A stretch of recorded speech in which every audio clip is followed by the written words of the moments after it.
Chris just made a deal with me that if I marry him someday, he will go skydiving with me.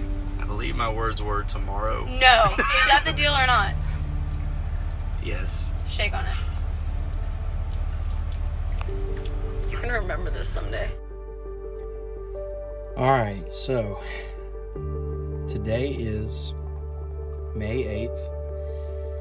I just got off of night shift and came, and today I have purchased the ring. I'm super excited, very nervous because this is like the official first step of this plan, but I'm really excited. May 8th, 2019, ring purchased. So they say every story has a beginning, a starting point. And I feel like you could say our story started in a lot of ways, in a few different places. You can't really tell right now, but I am standing on the little theater stage at White Knoll High School. And in my opinion, this is where our story really began. It was in this room one night during the Shrek musical that I first got to hear you sing. And I have to say, I think it was that night that even though I always had seen you and thought you were beautiful, it was that night that I really fell in love with your voice and kind of just knew I had to meet you one day. If I could, I would make it happen. It was that night. And just in case you don't remember what I'm talking about, here's a clip.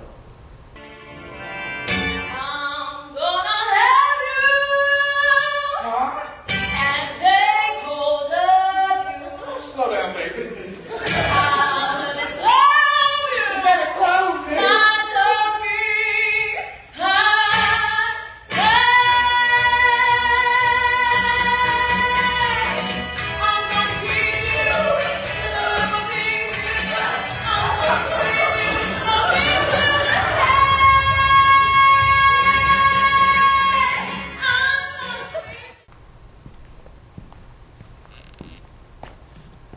So that's what I'm talking about. That night was crazy, a crazy experience for me. I'd never heard you sing before, and I knew you were in chorus, but I didn't know exactly what you were capable of. And I really fell in love with your voice that night, and I think to some extent, even though I didn't know it yet, kind of fell in love with you that night. So that's why I have to say, I think our story really began here and kind of just built and spiraled in all kinds of crazy directions from that day on. But here at White Knoll, first place I saw you, first place I heard you sing. So I felt like I really should begin the video here as well. I love you.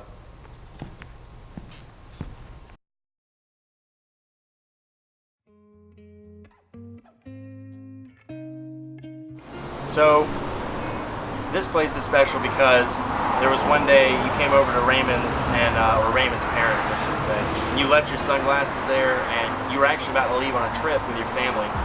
And I met you out here to bring them to you, and we just ended up hanging out unplanned for like 2 hours and just talking. And I think that was the first time I really felt like we clicked and had a connection. Like, it was the first time I was a little less shy and actually spoke to you, and I think that's where our friendship really started to form, was that day. This is another spot that's really special to me as far as our relationship, just because not only is this the first place that I ever really got to like meet you and hang out with you, but it's also the first place that you got to meet my parents, they got to meet you, and those are just both really good special memories for me. And it's kind of funny, like to this day we'll still go eat at San Jose on your lunch break and stuff, so we've always really loved it. And it's kind of weird, but it's played like a really big part in our relationship from the beginning.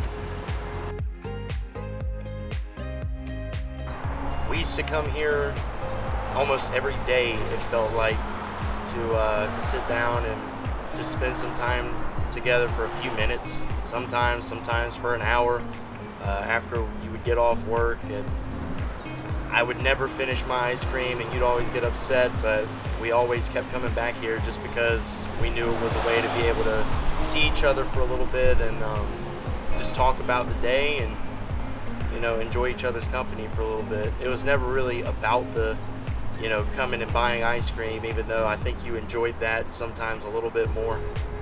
But it just kind of became one of our places, I guess, in doing that.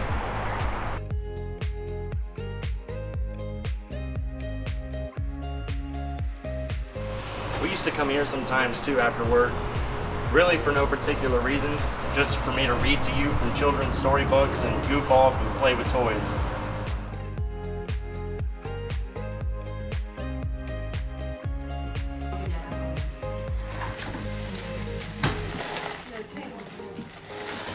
Hi, Chris. Lovely evening we're having today.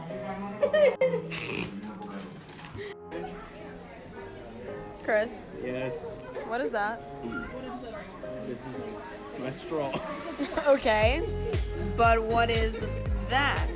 That is also my straw. This is my second straw that I am playing with. And I've had the second straw with you, my dear. What do you have to say about that? I'm in pain. Someone send help. Come here. Come here. Come closer. Really?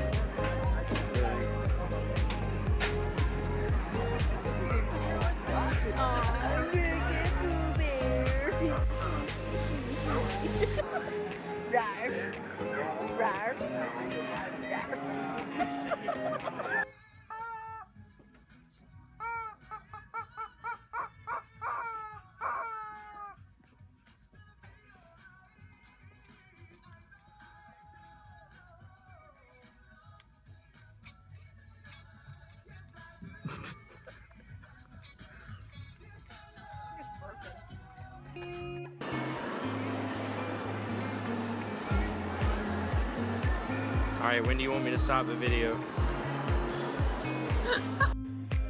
Hey, Regla. Rawr.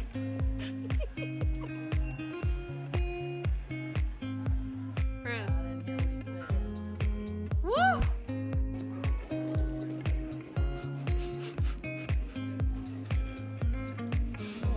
That is great.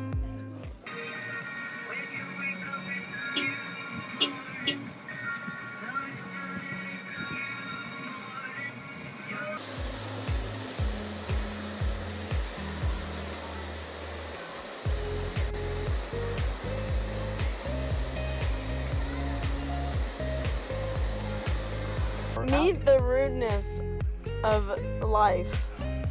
You want to meet a guy that's not happy? I This am guy. happy. This guy. Look, I'm smiling. This guy. I'm happy. No, you're not. Yes, I Those am. are fake smiles. Flies from hell. At the mall. Say hi, Chris. Hi, Chris.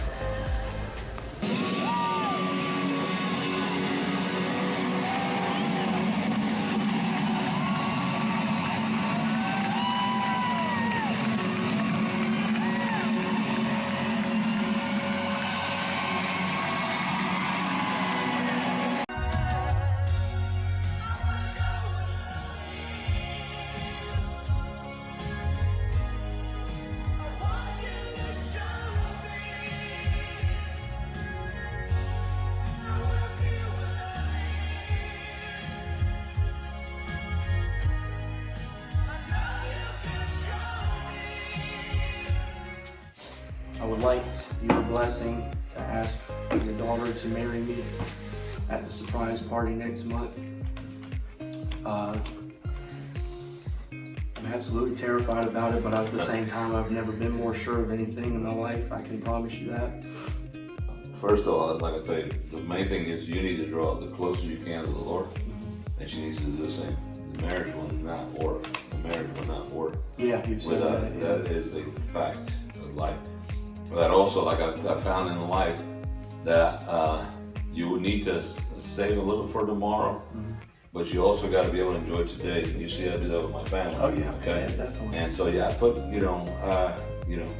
I've owed some stuff, but because I've always made sure that that's why the knit of my family. We're not perfect, the knit of my family is because of the closeness that we've done with our children. Taught them how to respect the grandparents, how to respect, all that kind of stuff that's important. And I still have to borrow that credit card for you. Yeah, I'll get it for you now. But I would also like for you to be able to speak to my wife and I together. Of course, yeah. To make sure, have her consensus. She is my other half. Of course. You know what I'm saying? Yeah. It is her, thing like that. We have spoken, my wife and I, about you. We think you're, a great young man. I think, I'm always wanting the best for my children. Always. Always have wanted the best for my children. And their happiness. And that you're reflecting Christ and the church. This is the whole goal of marriage, is to reflect Christ and the church, what Christ and the church should look like, what marriage should look like. Yeah. So, yeah.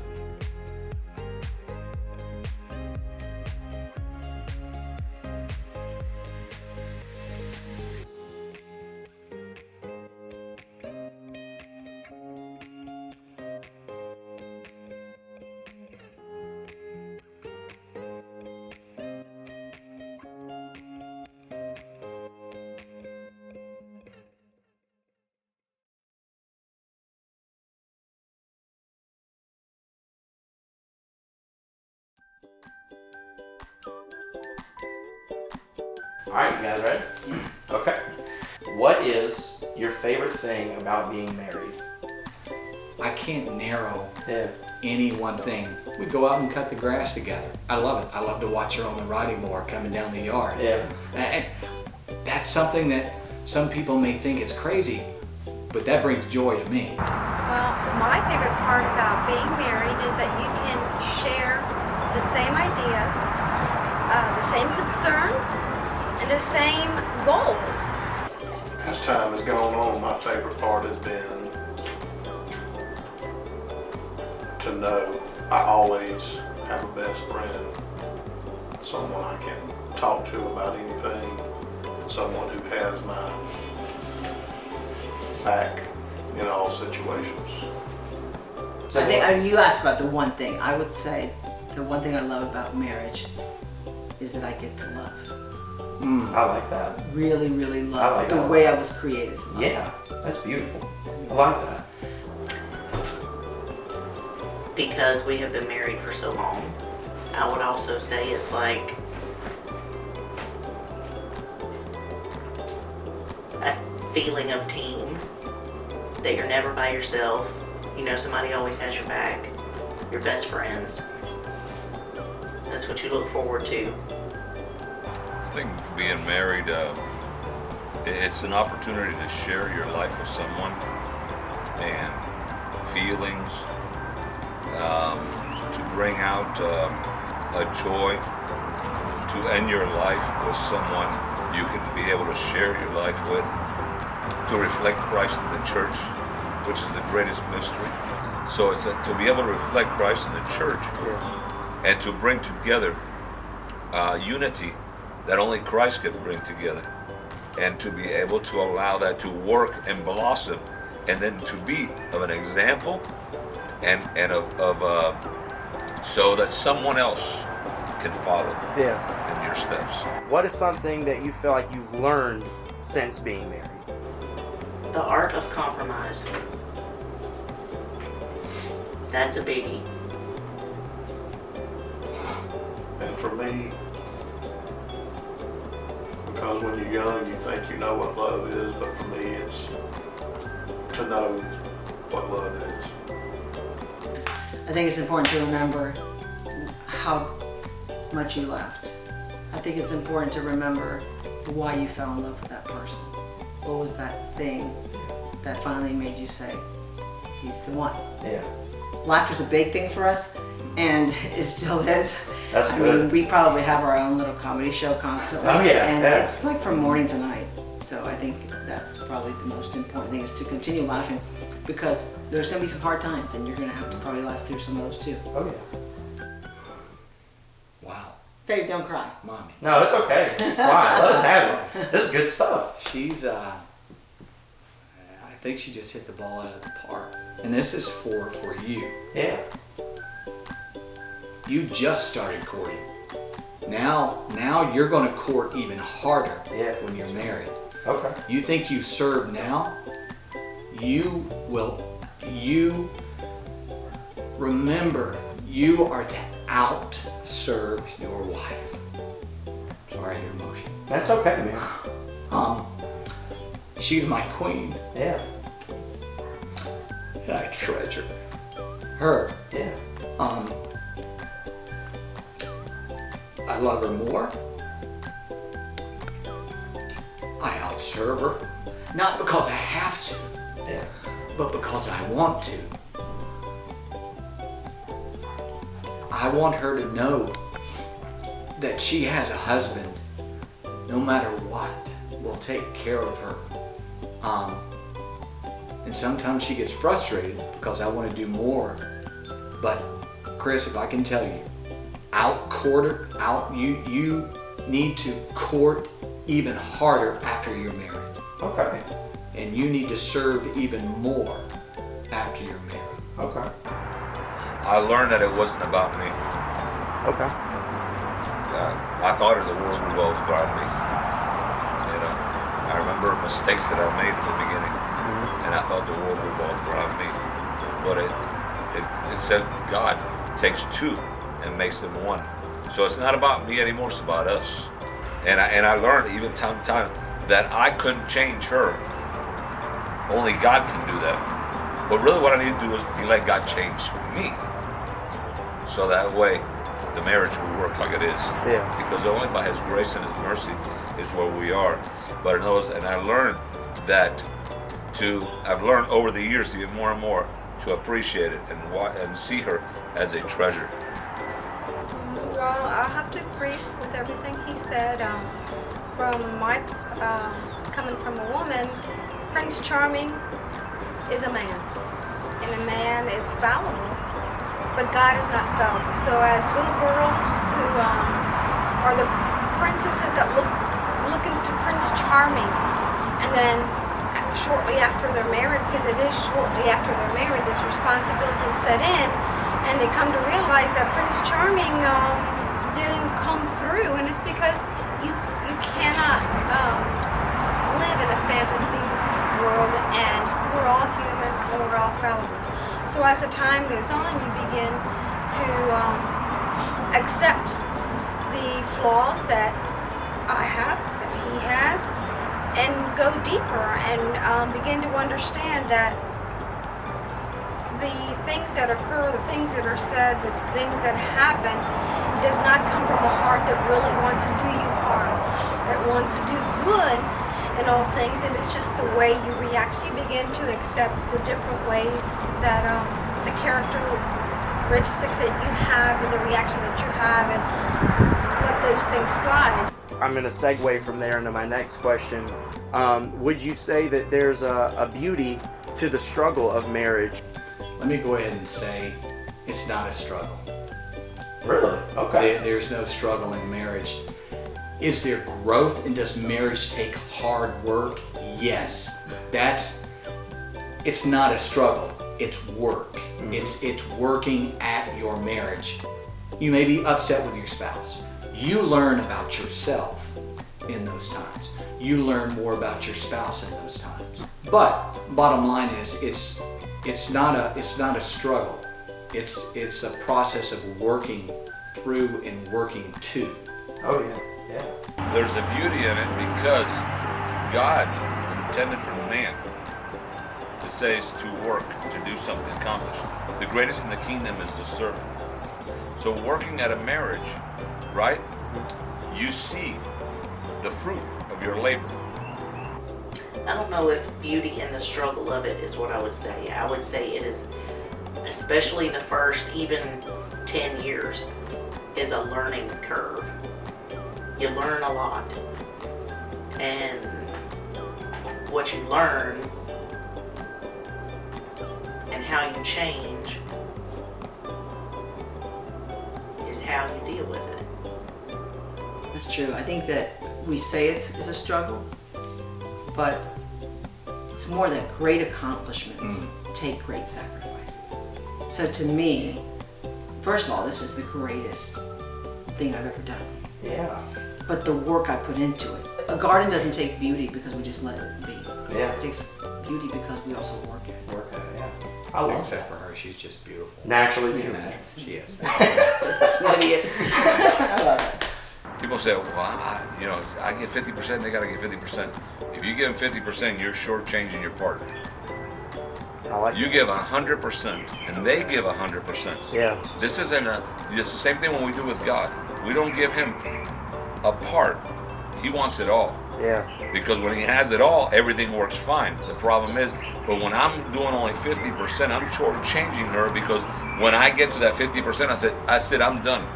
I'm just going to add to that. Yeah, yeah. The way I look at it, it's actually more than 100%. I look at giving 110% because I want to go above and beyond. And if each one of us gives above and beyond with Christ, number one in our lives, then we have the same goal. It's very easy, especially for young people, to give up. And I found Christ later in my life, but that's where you and Regla have an advantage. Y'all know that. You have to put him first. He has to be the cornerstone of your marriage. And you can make it through anything with that. So, always remember that.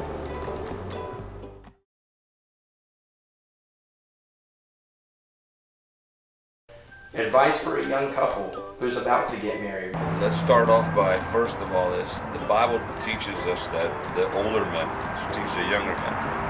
And sometimes that's missing in the church. Two reasons why. First, because older men sometimes don't take time. Sometimes young men don't want to listen, which is the biggest problem, I think, sometimes, because they think they know so much, and then that's why they make mistakes, okay? But, first thing I'm telling you overall, as a spiritual leader in my home, is your relationship with God has to be greater than your relationship with your spouse. There's no doubt about that. I thank God when I pray for her because of her relationship with God, which is important. She can't submit to me if she can't submit to God. I will tell you, you're not always right. You're not always right. And also value your spouse. She is there. She is your queen. Value her. You know, something that she and I were talking about yesterday, and she made this statement, is so powerful. You only get that moment. You only get that moment. So take as much time to be with your spouse. First of all, choose your battles. If it's not a big deal and it's not going to matter in 5 years, let it go. Who cares? I think the key that you said is when you're a young couple, you see things as a young couple, so you have all of this time ahead of you. But time is promised to no one. So my words of wisdom, if I could even call it, would be yes, you can. number one, most importantly, is to pray together. Yeah. And he knows that for me, and it's always been something so important. Let's pray, and I have my husband pray over us. And number two, I think that, and I'm just going to leave it at those two, is there's a statement that says, learn to love what you have before you have to learn to live without it. Ooh. And that is so true about life. Life is going to really pass you by quickly. And so a lot of times we forget what we have because we're human, so we're picking about little things, or you don't remember, or you didn't do this, or didn't I ask you, or you didn't hear me. And he can vouch for that, but the reality is life will pass you by quickly. So really learn to love what you have.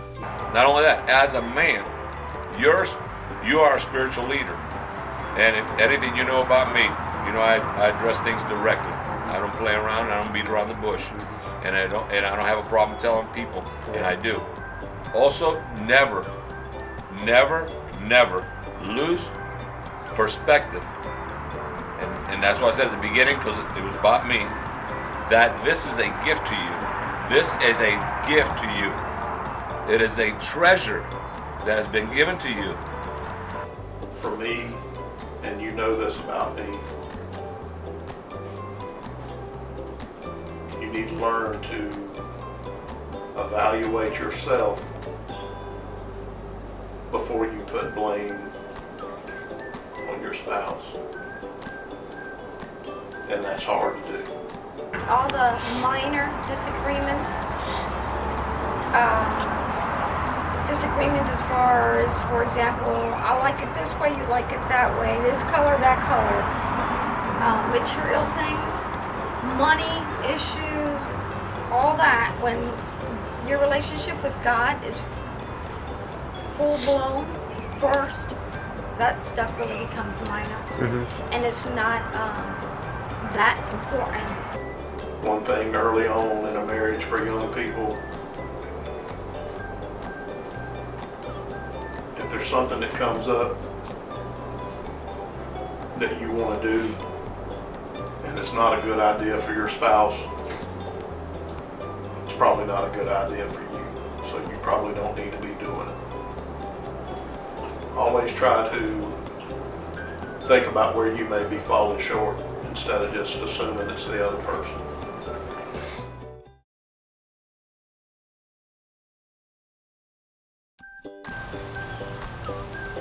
Does my hair look stupid? I mean, it looks super goofy. Alright, I'll deal with it. I would have put a hat on. Thanks. But Appreciate that. first question. If you could go back, would you put a hat on? Oh my gosh. Yeah, now I would, because you made me feel all awkward about it. Alright. When did you first know that you loved Regla? First time I knew I loved Regla, I think the first night I met her. The first night that I met, me and her, we met at San Jose. That was the first time I actually got to really sit with her and talk with her, and I mean, all the things that I kind of hoped about her before I ever got to really meet her ended up being true. She was super sweet. She was really funny, had a good sense of humor. We sang a little, well, she sang, I didn't sing. But yeah, it was kind of everything I had hoped it would be. What's your favorite memory that you two have made so far?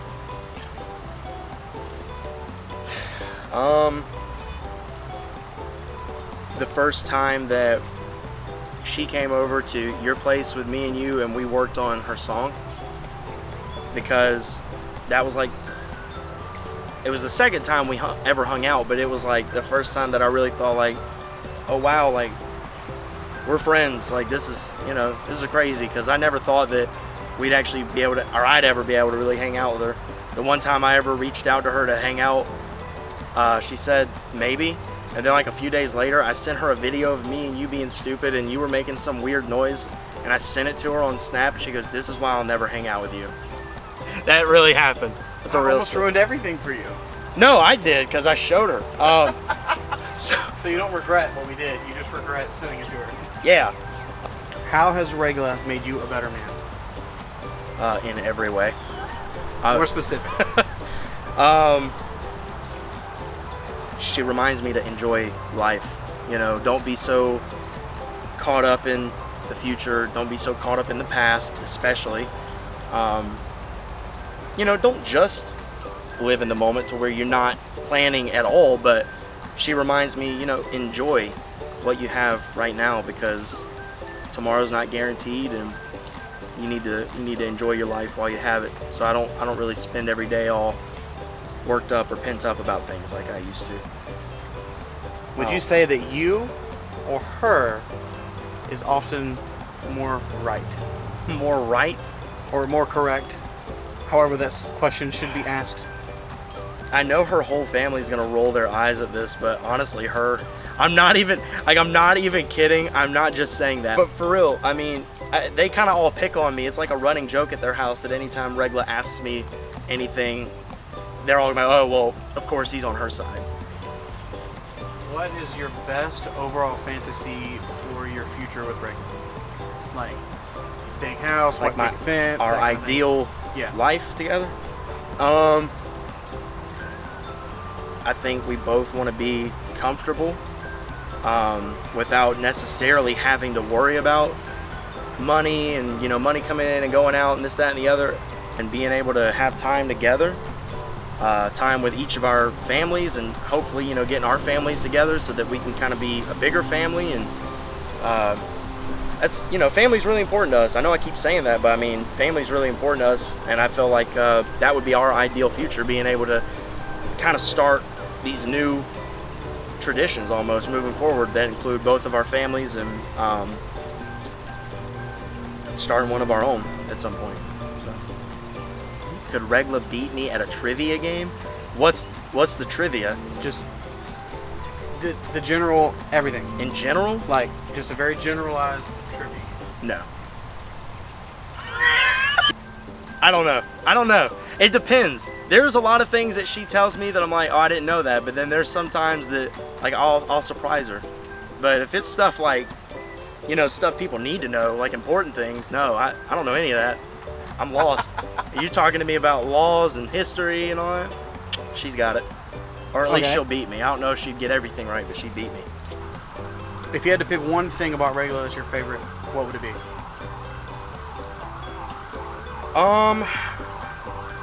I love her voice. I've always loved her voice. She can sing like nobody's business. I love it.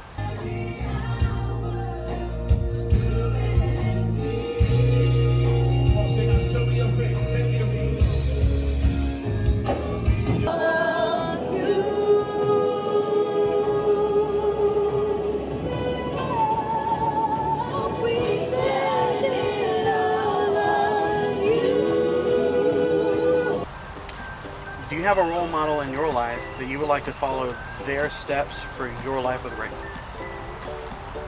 I have to say that I've been trying to really look into biblically what the role of a husband is, so that I can make sure that I fulfill that. At the very least, screw-ups, flaws, and all, I at least do what I'm called by God to do if she takes me as her husband, you know? You know, there's a lot of people, a lot of couples in my family, a lot of couples just that I've met, you know, always older though. I tend not to try and take examples from people my age because they're kind of going through the same things as me. And not that I think it's bad to see how other people handle things, but I feel like with age comes wisdom and experience, and that is where you want to take lessons from. So, you know, I try and observe. I'm not the most observant, but I try. So definitely my parents, definitely her parents, and definitely your parents. They've all been very influential to me, and if I can be as good a husband as my dad, her dad, and your dad, then I think I'll be set. If I could be half as good as them, I'll be set. So. For years, I have been praying for my children and their future spouses. I've been praying for you since before I met you. We are very thankful for you, and we love you very much. I'm trying not to cry. And for me, I feel the exact same way, and I know you didn't know Christopher or get to know him and be with him on a daily basis before all this, but to see the true, genuine smile on his face through all the Disney pictures and other pictures, and just to see him on a daily basis and know what we've dealt with in the past. We love you and we thank you. We are thankful for the reciprocating love that y'all have for each other. You truly make each other happy, and it shows. And that means a lot. It means a lot for parents. When your kids are happy, you're happy.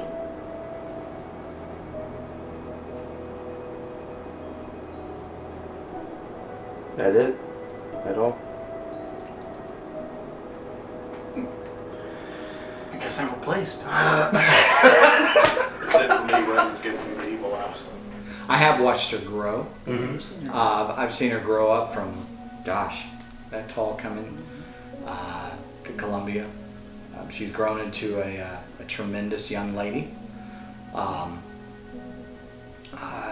Her accomplishments of, she, goodness gracious, graduating from high school, going through what she's gone through, her struggles, but also in the growth and going to college, graduating from college, and that's a huge milestone. And watching her at church and how she's developed into a tremendous Christian, a tremendous young lady in the Lord, and how she does have those who follow her, and she's a leader. Excellent vocalist. She loves to worship. That runs in the family. Yeah. It does run in the family. She got her TT'd. Well, She's I watching take TT full Yes. your responsibility since they're always saying you're just like your aunts, and it's funny because her two aunts on brother's side, and then on her mom's side, and then on her dad's side. It's ironic that her mom and her sister and I were very good friends when we were little. So it's funny how she picks up from both, but I totally claim her like she's mine. Oh, yeah. I didn't have children, so for me, she was pretty much coming out of the womb, and I was taking her like, Into your arm. that's my little Shirley Temple. But she's always been a joy, but I'm really proud of her, and she's done so much, and she's so very talented. Yeah. I don't think that she even knows it. She really is. She can watch something and do it, and I'm just in amazement, and I think that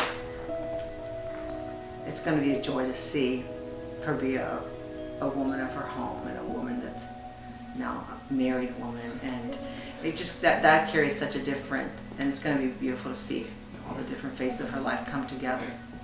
Well, Nina, Motorhome candies. that's right. You know, baby number 3 was a blessing. That it was you, a girl. Juan Miguel was first, and after I got pregnant again, I had asked the Lord, oh Lord, give me another boy so that Juan Miguel can have a brother. And then when I found out I was pregnant, and I didn't know you were a girl, I was like, okay, maybe Lord, now I can have a girl for me. And he gave me a girl for me. And you're just the perfect little girl that I wanted, that we wanted, but most of all, that we needed. Someone who is going to be strong, yet need guidance.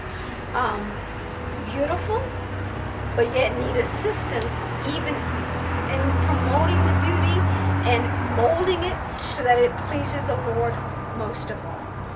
Your smile is worth $1 million. Your happiness is worth even more.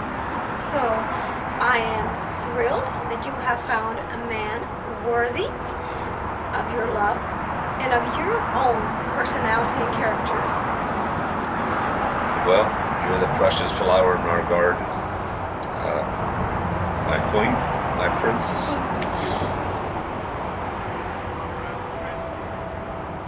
My precious girl.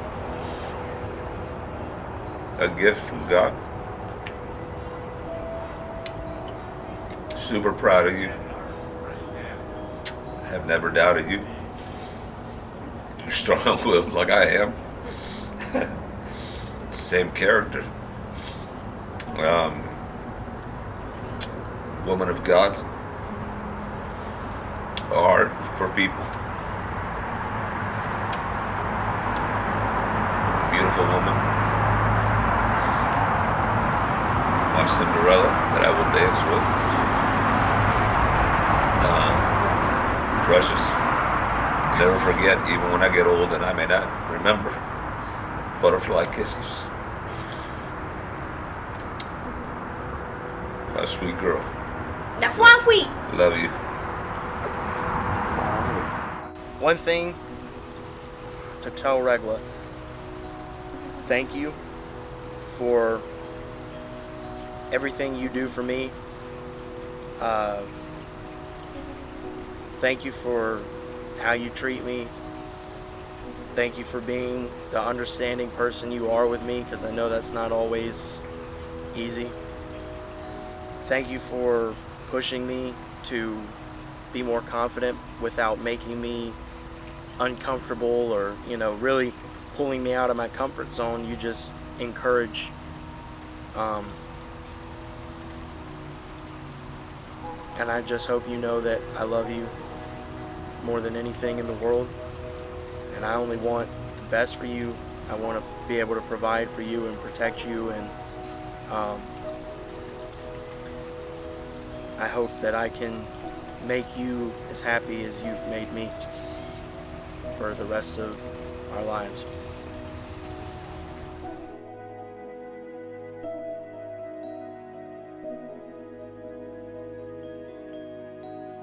There's something that sometimes we lose just because you have kids, you get busy, and everything. And actually that's it's my fault, and I miss those days. When we first got married, we lived in a one-bedroom apartment, and I never forget. I knew she was coming home, and I would take out our piano, and I would buy one rose, and I would set it on the table.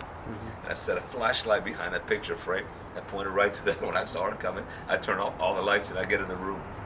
And she would open the door and the flower was sitting right there, that rose. That's You know awesome. what I'm saying? Yeah. Or something else.